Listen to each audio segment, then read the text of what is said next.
Welcome to Reservations for One with Bills. I am Bills, back with this week's episode. First, I want to shout out to the Earl Monroe New Renaissance Basketball School in the Bronx. They had me and my partner come in and do a talk with the kids about mental health and entrepreneurship, and I'm very very grateful for that because it was definitely a great experience. Like, it was definitely a privilege to speak in front of some young kids, because I myself was a former young kid.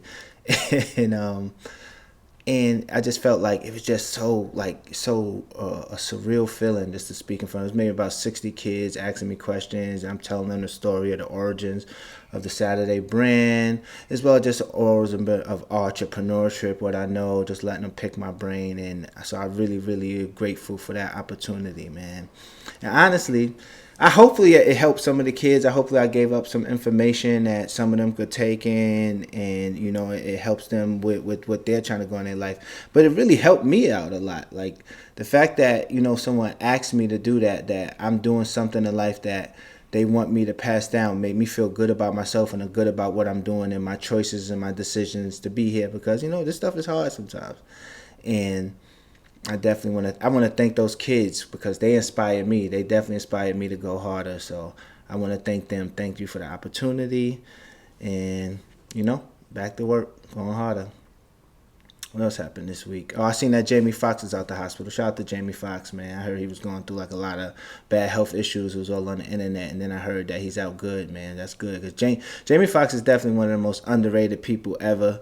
Like, he could be in your top 5 movies, your top 5 comedian, or your top 5 songs ever made. Jamie Foxx is just super talented. He's a singer, actor, comedian. I'm sure he got a bunch of other talents that I'm missing, but shout out to Jamie Foxx, man. I'm definitely happy he made it. Robert De Niro. I seen Robert De Niro had a kid. Robert De Niro, at 79 years old, just had a kid. Like, that is amazing. Shout out to Robert. That kid is not going to know Robert De Niro. But I don't know how much time they got left together. I hope Robert De Niro live a long, healthy life. But at 79, it's like that's like your great grandfather. That kid is never going to have no rules or nothing. He just going to be. And I didn't know that Robert De Niro had mad black kids. That's crazy. I don't know if the new one is black, but when I started Googling Robert De Niro's kids and stuff, I seen that he was married to 2 black women and got like several black children. And that's what's up, Robert De Niro. I guess, like, right, the Bronx Tale was actually about his life. And I wonder how old his baby mother is, because if he's 79, she got to be. I mean, I don't know. I'll try to Google it out, because she got to be at least 40 something, at least, for him to be damn near 80 to have a baby mother. So, shout out to Robert De Niro. Oh, yesterday was Mother's Day, too. Speaking of baby mother, yesterday was Mother's Day. Shout out to all the mothers. Shout out to everybody who celebrated Mother's Days. And, shout out to people who couldn't. And Mother's Day is a rough time of day for a lot of people. So if you still got your mother, just go kiss your mother every day. You feel me? Anytime you can, go give your mother a kiss. And like, word to Lordy Bar, if you don't got her, kiss her obituary. You feel me? Gotta appreciate mothers. Mothers are definitely like the cornerstone of the world. You feel me? We all came from our mother, so definitely go appreciate your mother. Me and my mother got a good relationship. Me and my mother had a good relationship my whole life, because I was the baby child, so I got an irrational love for my mother. Like, I love my mother to death. That's like my best friend, because plus I never got in trouble so when I was a kid, so maybe that's a good or bad thing, but I don't really have no childhood trauma from her. Like, so right now our relationship is perfect. Anything my mother need, like, I would do for my mother, like, no hesitation. Like, I over try to take care of my mother. That's how much I love my mother. So I definitely appreciate, my upbringing. So happy Mother's Day to my mother. What else happened? Oh, Beyonce tour kicked off. Shout out to the Beyonce tour. I seen some of the clips online. The clips was looking phenomenal. She right back at it. Beyonce doing her thing, yo. This is the Beyonce era. Like in 100 years, Beyonce is gonna like people gonna be like, oh, he lived at the time during Beyonce lived. Like how people say with Michelangelo and Leonardo da Vinci, Caesar. Like this is the time that lived with Beyonce. To me, that's what I think this era is. So I definitely gonna try to go to this tour. I'm gonna go. Like I'm definitely gonna go to go. It's like it's worth the money. It's Beyonce. It's a once in a lifetime experience to see her perform. I actually went. Well, I didn't go to the On the Run tour. Which one was last? I went to the Formation tour. I definitely went to the Formation tour. I definitely cried when she did 1+1 because 1+1 is just like one of the most beautiful songs ever, and that is like my ideal song. I would want somebody to feel about me. How I want my partner to feel about me. I want her to wake up every day and be like, I just feel like this about you, like so. In sports, the Knicks lost, man. I'm sad about that. The Knicks, we was having a good year. I really thought we had a chance against Miami. Especially we lost when Jimmy Butler was out. We should have definitely won that game. But the Knicks did their thing. Shot Julius Randle, Brunson, Hart. Y'all did y'all thing, man. We coming back next year. Next year's our year though. So next year the Knicks is definitely winning the championship. We're gonna add a couple pieces. My son Tibbs gonna get it right, and we definitely winning the championship. Shout out the Warriors lost too. I was sad about that. But I don't know. That was that was a 50-50 series for me because I didn't know if I want Braun or Steph Curry. I was happy with either way, but I guess Braun. I want Braun to win because I do want Braun to win a championship. I'm mad I spent so much years hating Braun when he went to Miami from Cleveland because I said before that Cleveland was my favorite team before he got there because I was a big Ricky Davis fan. And so when he left Cleveland, after he got my son Ricky Davis shipped out, I started like, all right, well, you here on my team, so you better do the thing. I was fortunate enough to be a Cleveland fan before LeBron. And so I hated Bron when he went to the Heat.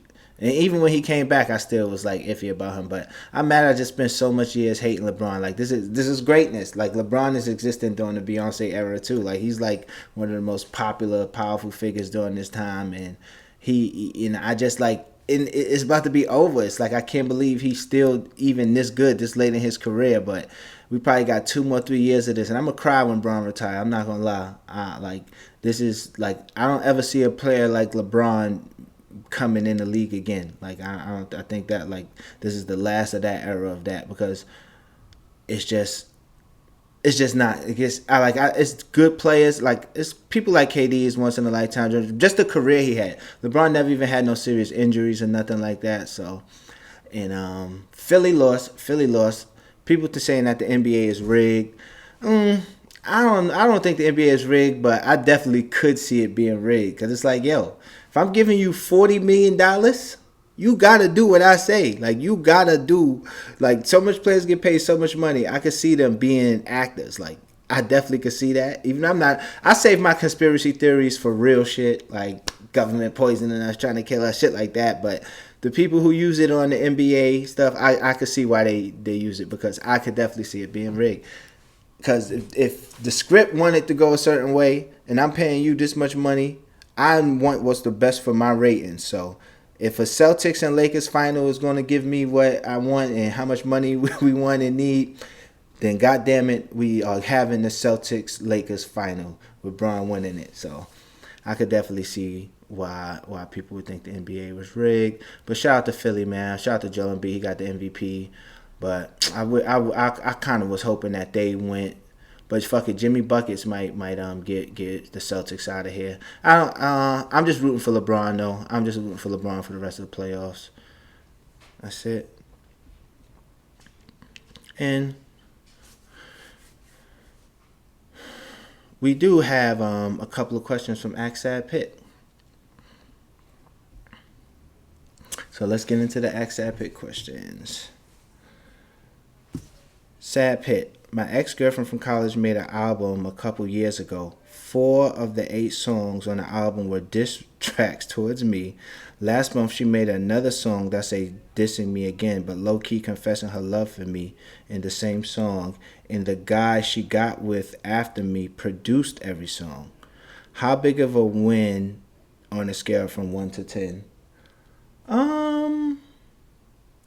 I say it's a 10 for both of y'all. Especially if she popped from it, definitely should pop from it. It's like you were the inspiration for some great music. You feel me? Maybe the guy who produced it is not getting a 10 because hopefully she didn't tell him it's about you, because he probably the only loser if he making songs for his ex girlfriend, making beats and recording his ex girlfriend, writing songs about a guy she used to deal with. That's kind of the only L in it. But for you, it's a 10 because you inspire some greatness, and her, it's a 10 because she got the content from it, because heartbreak is the best content. Maybe you feel me. Most of my good stuff comes from me being heartbroken over somebody. So definitely a 10 for both of y'all.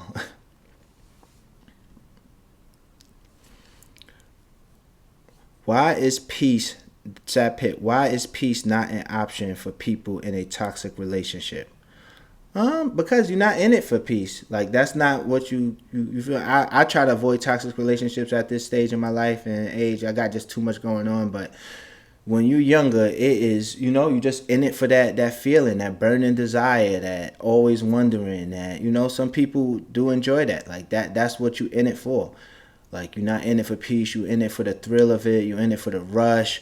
You in it to be losing your mind. Like, some people like losing their mind. You feel me? And that's why you're there. So that's why you stay there.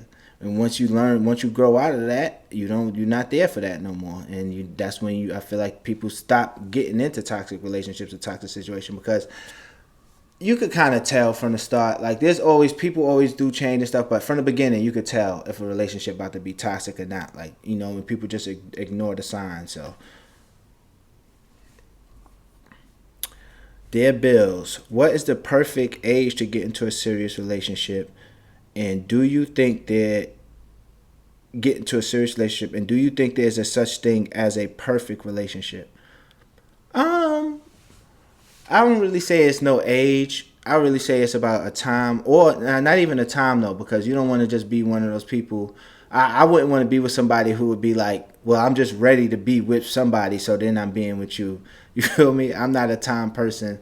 I'd rather like a person. Like, you meet this person and this person has you ready to be in a relationship. I feel like those are the relationships that's better. But fuck it though. You can, the time do work for some people, because it's like, fuck it, I done did everything I had to do, I wanted to do, so I'm ready to be with somebody. So the next person I be with, I'm just be good for them. That worked for some people, but not for me. And that's not the way I would want my relationship to be.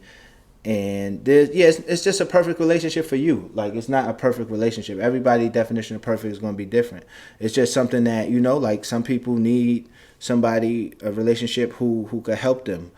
Some people need somebody who could just, be there for them mentally. Some people need somebody who could help them financially. It's just like whatever is perfect for you is the perfect relationship. Whatever best fits your life and your growth as a person, as a human, whether it be physically, mentally, or financially, that's the perfect relationship. It's just whatever makes you a better person and the aspect you want to be better at. Dear Sad Pit, do you think finding your loved one is more important than finding your passion? I don't know, because I think it's whichever one you find first, because there are people who find their passion and then wish they would be in love, and then there's people who find love and then be missing their passion. So I just think that one can lead to the other. Damn, this is a hard ass question when I think about it, because what would you rather? Damn. That's like everything is subjective. So I hate when I say that, like, when anybody give an answer like that is subjective. But it matters what's more important to you. Like, because to me, I don't know if maybe because I kind of found my passion, find something I could do for the rest of my life and make money from and love it, that I really learned. Because, me, I'll be finding Soulmate Friday. I'm crying. I want to be married and have kids. And I'll be like, I would give everything up I do now to be in love. But is that only because I'm here now? And maybe if I was in love. But nah, love is the most important thing to me now that I think about it. If I never did nothing in life and I found love and just was in love, I feel like I could still be the happiest man in the world. Like, if I just had love. If I had just money enough to eat and sleep, but I had love with me, like somebody I love waking up to next to every day, and they was happy with, because you got to make sure they happy with that too though, because you don't want to feel that way and they not feeling that way, and then you like So a bunch of confusion. But if I had somebody who was equally as happy as me to just be with me, and we just had basic necessities, food and nothing extra, I would be happy. I still would be the happiest man in the world, because at the end of the day, that's what life is about, just loving. We're here for a short time, just like a glimpse. And love is the hardest. It's the only thing you can't do. You can't buy love. You can't work for love. You can't force it. Like, love is the hardest thing to accomplish in life. So I would definitely say finding your loved one or your soulmate is definitely more important than finding your passion. But that was Axad Pit. You can email us at axadpit@gmail.com for any questions that you got, or write us on the Saturday Media page on Saturday Media on IG for Axad Pit. But this has been an episode of Reservations for One with Bills. You can follow me at Bbillions on Twitter, Sad Pit on Instagram. Make sure you go check out Saturday.com for the new merch we dropping. We got like 2 things dropping the end of this week. So make sure you check that out. Follow us on Twitter at Saturday and Instagram at Saturday. Make sure you like and subscribe to the YouTube channel. We need to bring the YouTube followers up, man. I think we only got like 270. We need to get by 300 by the end of this month, man. So make sure you like and subscribe to the YouTube channel, to the podcast, and wherever you're listening to it at. This is Bills for Reservations for One from Saturday, and I am out.